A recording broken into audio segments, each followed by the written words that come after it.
اعوذ باللہ من الشیطان الرجیم بسم اللہ الرحمن الرحیم۔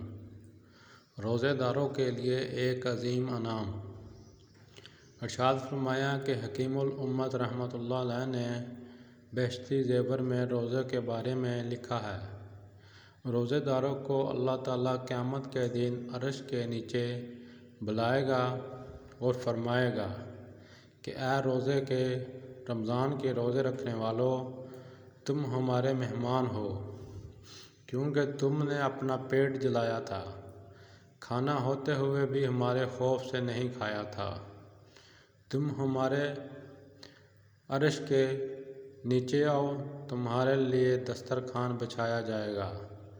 قیامت کے دن جب اور لوگوں کا حساب کتاب ہو رہا ہوگا اور سورج کی گرمی سے کھوپڑی کھل رہی ہوگی، تو روزے داروں کے لیے عرش کے سائے میں دسترخوان بچھایا جائے گا۔ جہاں عرش کا سایہ ہوگا وہاں حساب کتاب نہیں ہوگا، اور جہاں حساب کتاب ہوگا وہاں سایہ نہیں ہوگا۔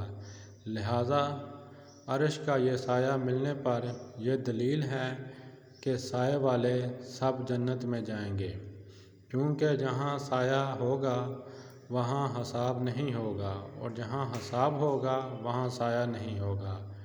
روزے داروں کے لیے اور بھی اللہ تعالیٰ کی بہت سی نعمتیں ہیں، اس لیے انسان کو چاہیے کہ روزوں کی قدر کریں، روزے رکھیں اور روزوں کا احترام کریں۔ اللہ ہم سب کو رمضان کے روزے رکھنے اور رمضان کے مہینے کا احترام کرنے کی توفیق عطا فرمائے۔ آمین ثم آمین یا رب العالمین۔